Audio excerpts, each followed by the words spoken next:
Donc Ludovic va nous parler de fusion de data, donc de fusion de données tant spectrales que spatiales, à partir donc d'images forcément hyperspectrales. Donc je te laisse la parole. Merci Benoît, bonjour à tous. L'objectif de ma présentation aujourd'hui, c'est d'essayer de vous montrer que on peut avoir un intérêt, bien entendu, à essayer, bien entendu, d'analyser ces données spectrales, mais ne pas peut-être oublier la dimension spatiale de nos cubes de données. Alors vous savez que cette imagerie hyperspectrale, c'est un outil très important dans les caractérisations d'échantillons complexes.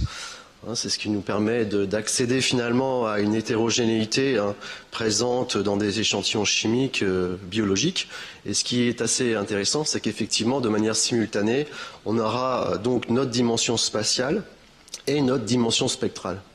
Alors bien entendu, de nombreux outils chimiométriques ont été développés et sont régulièrement appliqués à ces cubes de données. On retrouve toute notre panoplie habituelle que l'on peut faire sur nos variétés de spectres qu'on a à disposition habituellement, même lorsqu'on ne fait pas d'imagerie, des SCP, analyse de clusters, des régressions, MCR ou même ICA. Mais ce que l'on peut dire de manière générale, même s'il existe quelques exceptions, c'est que dans toutes ces approches, finalement, même si on a ce fameux cube de données hyperspectrales, X, Y, représentant les coordonnées sur mon échantillon et le lambda, eh bien on va avoir tendance à oublier, en quelque sorte, cette information de voisinage des pixels, des spectres qui sont finalement quand même agencés d'une certaine façon dans ce cube.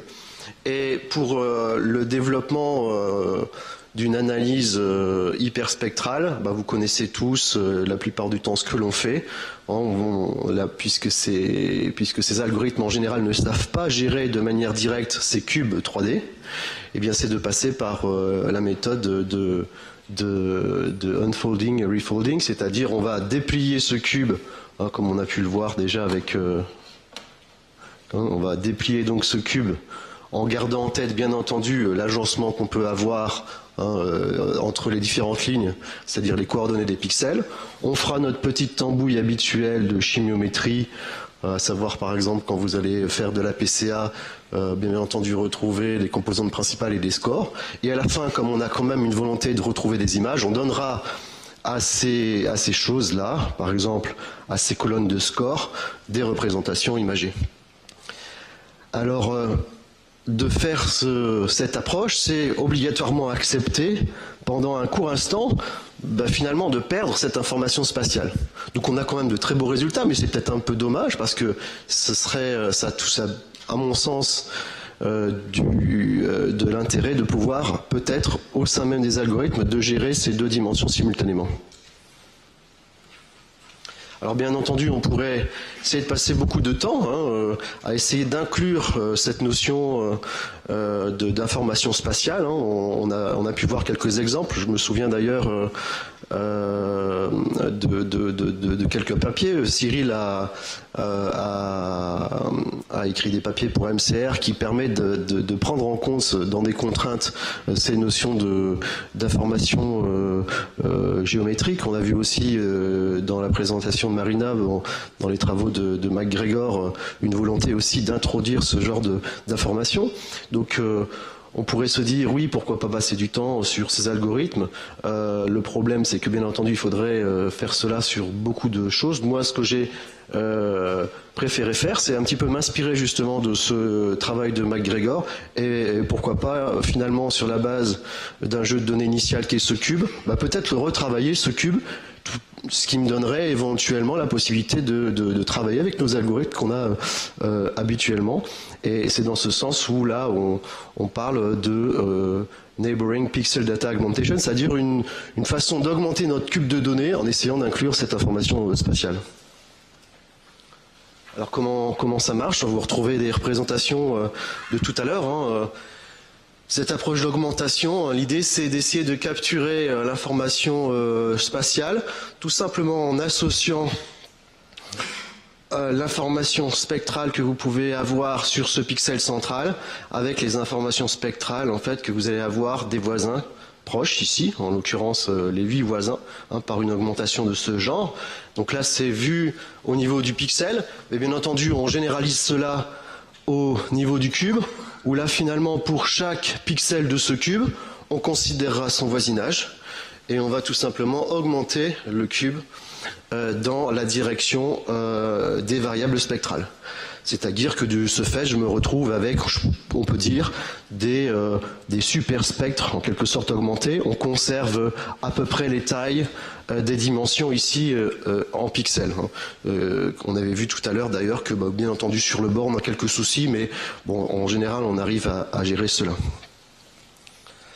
Alors bien entendu, pour essayer d'imager un petit peu mon propos, il va falloir quand même s'intéresser à un jeu de données qu'on a à disposition, qui commence à être assez utilisé dans la communauté de chimiométrie comme une espèce de benchmark, parce que c'est l'occasion d'éprouver un petit peu une approche ou d'essayer de comprendre un peu son fonctionnement. C'est un jeu de données Raman, d'une émulsion d'huile et d'eau. Ce jeu de données, il est assez intéressant parce que même si sur le papier ça n'est qu'une émulsion d'huile et d'eau, il y a beaucoup il y a tout un système multiphasique qui s'opère, et en plus de ça, des contrastes qui sont pas évidents à aller rechercher entre les différentes espèces, donc c'est un bel objet.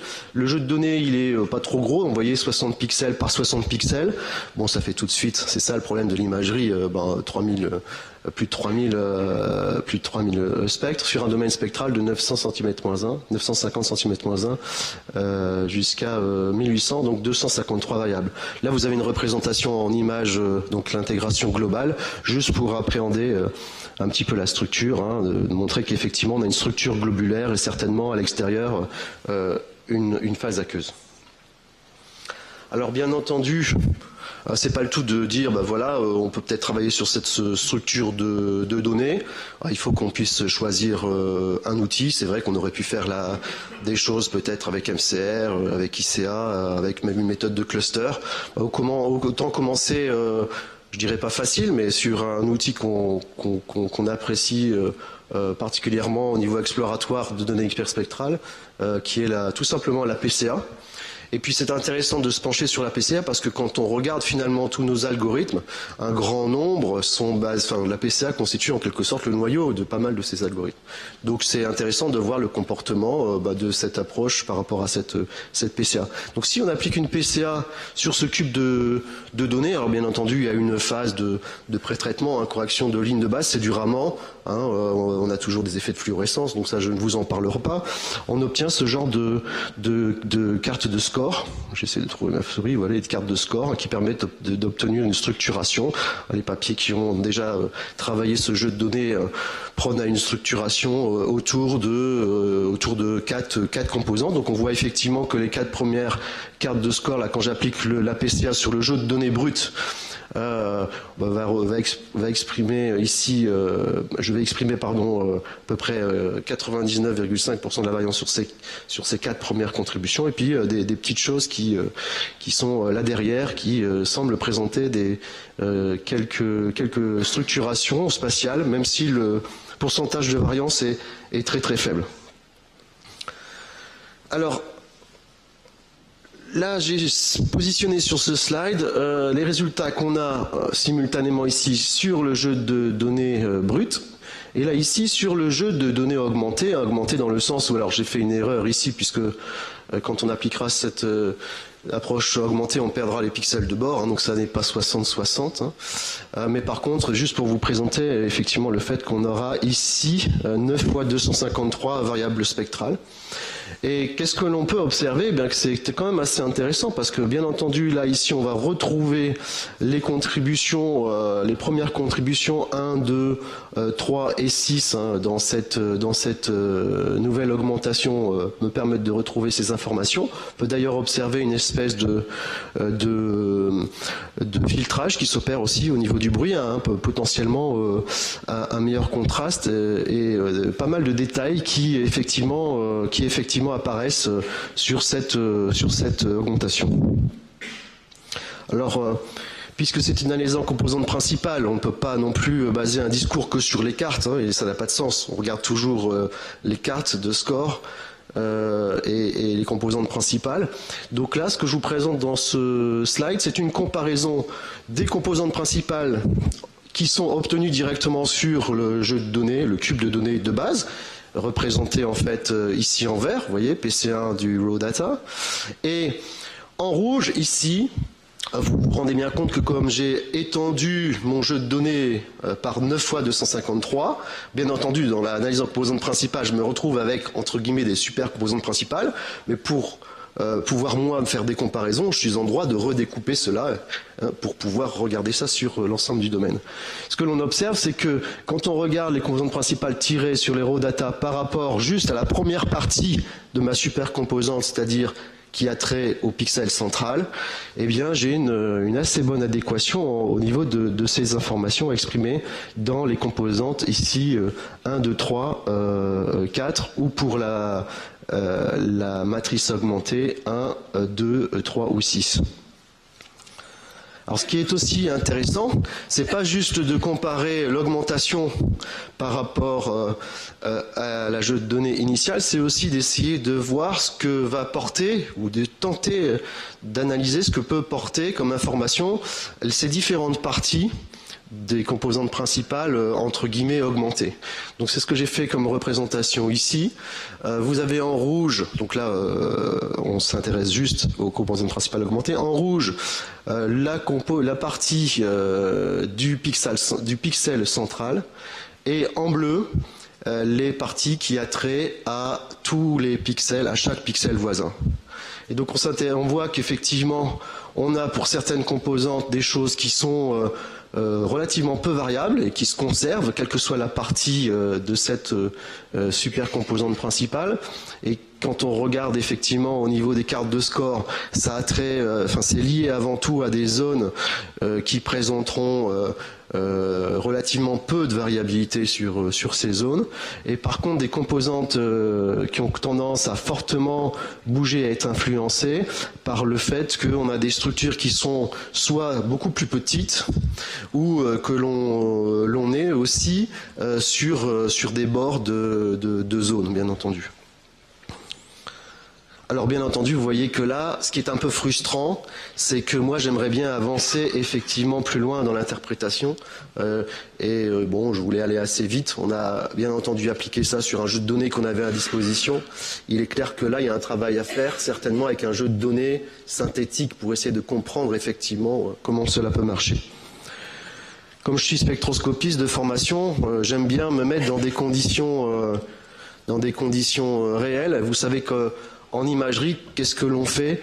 Eh bien, en imagerie, on a toujours une volonté d'avoir le plus grand nombre de pixels possible pour essayer de faire à ce que cette représentation soit la moins biaisée possible. Et en imagerie, à moins qu'on ait un détecteur multicanal, avoir le plus de pixels possible, c'est indéniablement réduire le temps d'acquisition pour chacun des pixels si c'était par exemple une manip de mapping comme ici, c'est-à-dire pas à pas, pour le raman. Et donc, indéniablement, si vous réduisez votre temps, votre rapport signal sur bruit s'écroule. D'accord? Et donc là, l'idée, c'est d'essayer de voir comment se comporte finalement cette augmentation face à une diminution du rapport signal sur bruit. Alors pour ce faire, qu'est-ce que j'ai fait? Moi, c'est pas moi qui ai fait l'acquisition, hein, donc je suis parti du jeu de données initial sur lequel j'ai rajouté 10% de bruit blanc, un bruit gaussien. Et donc là, l'idée, c'est d'essayer de voir comment ça va se passer avec ce nouveau jeu de données. Donc là, j'ai rajouté une colonne, vous voyez. Donc on retrouve bien entendu les représentations de tout à l'heure. Le raw data, là, ici. La matrice augmentée, mais pour l'instant, elle ne nous intéresse pas. Là, ici, ce sont les résultats qu'on a lorsqu'on applique la PCA sur ce jeu de données bruité. Alors pour ceux qui n'ont pas trop l'habitude, il est clair que dès lors que vous augmentez le bruit, obligatoirement vous avez une variance. Il y a ce bruit qui a tendance à augmenter et vous avez tendance à, comme vous pouvez le voir, à commencer à perdre ici, bien entendu, des variances qui étaient relativement petites. Donc vous voyez, on conserve potentiellement les 3 premières contributions, on est à la limite de perdre la 4e qui est ici. Alors bien entendu, là le but, c'est d'appliquer l'augmentation de matrice sur ce jeu de données bruité et de voir comment ça va fonctionner. Là, ce sont les résultats qu'on obtient.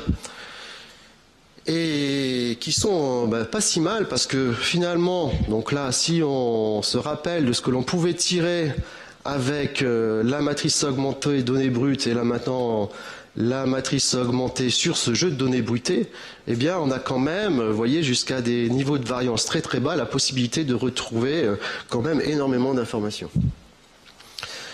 Donc quelque chose qui est à mon sens quand même intéressant parce qu'il y a quand même une robustesse par rapport à un niveau de bruit qui était quand même assez imposant. Alors de la même façon, on peut comparer aussi de la même façon les composantes principales, à savoir là ici comparaison de la partie de la supercomposante pour le pixel central et ses voisins. Et alors on ne le voit pas forcément très bien, c'est un mauvais choix de couleur. Pour les premiers, effectivement, le vert et le rouge sont complètement superposés. Pour les parties un petit peu plus bruitées, on s'aperçoit que, bien entendu, ces composantes principales portent d'une certaine façon une partie du bruit, mais on arrive quand même à retrouver les contributions principales dans ces différentes parties. Donc ça, c'est fort intéressant. Alors, j'espère qu'avec cette petite présentation, j'aurais pu vous montrer peut-être une façon d'appréhender cette problématique de gestion du cube de données spectrales. Alors c'est vrai que l'on pourrait dire, oui, mais bon, effectivement, vous augmentez, mais vous continuez à déplier. Mais d'une certaine façon, par l'augmentation, on porte quand même un petit peu d'informations spatiales. Ce qui est intéressant dans l'approche, c'est qu'effectivement, vous avez vu, ça ne nécessite pas le développement en particulier de nouveaux algorithmes, c'est juste jouer avec la structure. Alors bien entendu, l'objectif des travaux qui vont suivre, c'est peut-être de s'intéresser à des données simulées pour essayer de comprendre ce qu'il en est. Est-ce qu'on a effectivement des informations pertinentes sur les composantes principales? Et puis pourquoi pas d'aller voir après des méthodes plus avancées, comme les méthodes de classification, ou MCR, ou ICA, ou ce genre de choses, de méthodes multiblocs. Voilà. Je vous remercie pour votre attention.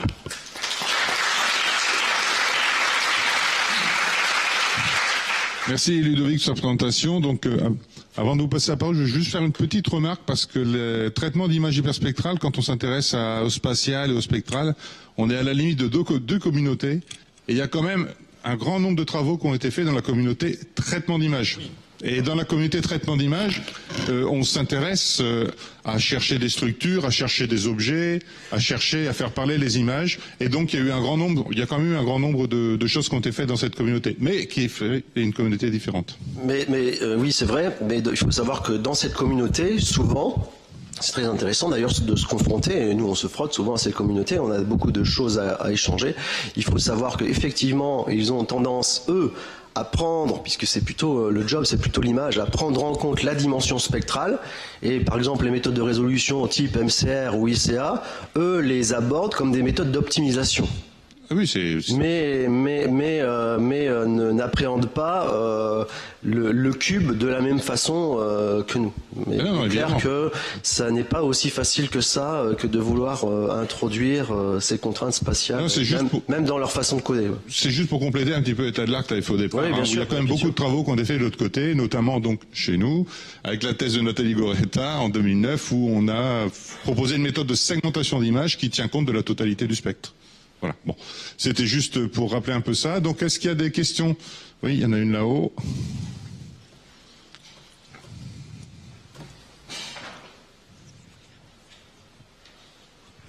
Bonjour. Est-ce que vous avez pensé à des techniques type wavelet, par exemple?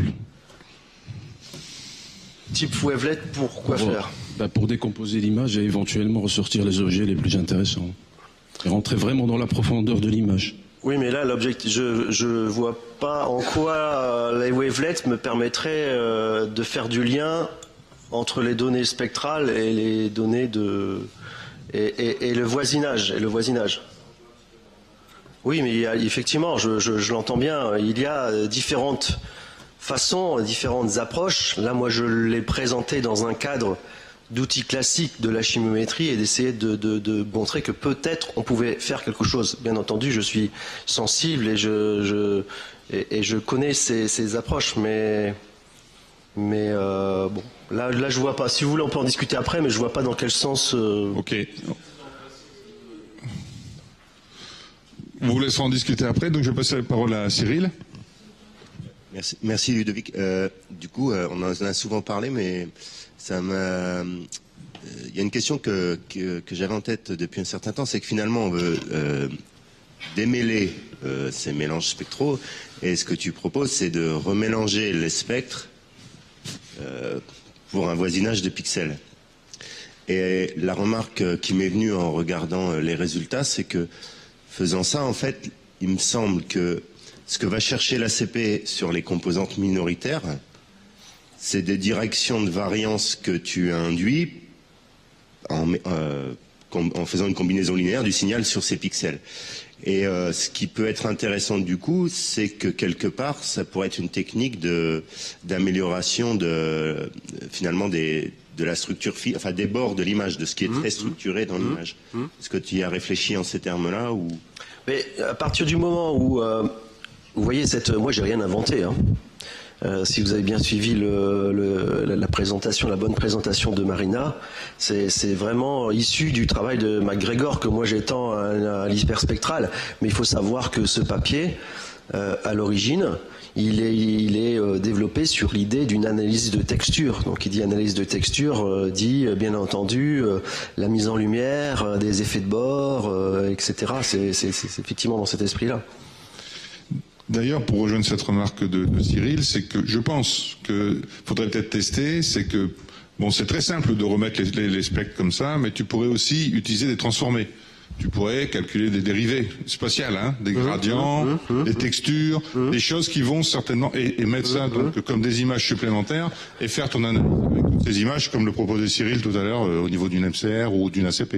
Et je pense que tu aurais certainement des recoupements. Il y a d'ailleurs un travail qui doit être fait aussi autour de tout ça. C'est que c'est vrai que comme le disait Marina, on peut aussi jouer aussi avec le voisinage, mais on pourrait très bien se dire, parce que là c'est un petit peu brut comme approche, il n'y a pas de raison qu'on donne de la même force au voisin par rapport au pixel central, donc on peut mettre des fonctions de pondération, des choses comme ça. Je pense que ça vaudrait le coup de passer un petit peu de temps pour essayer de comprendre, mais de bien vérifier que dans ces composantes principales, que l'on ait du sens chimique au niveau de notre échantillon aussi. Oui, puis ton voisinage, il n'est pas forcément juste à côté, ça peut être très plus loin. Tout à fait, puis il y a 10 000 façons de gérer un voisinage aussi, comme tu le sais. D'accord. Bon, ben on va arrêter là, sinon on va vraiment déborder sur la pause. Et je vais passer la parole à Douglas. Alors on va applaudir Ludovic, mais restez là.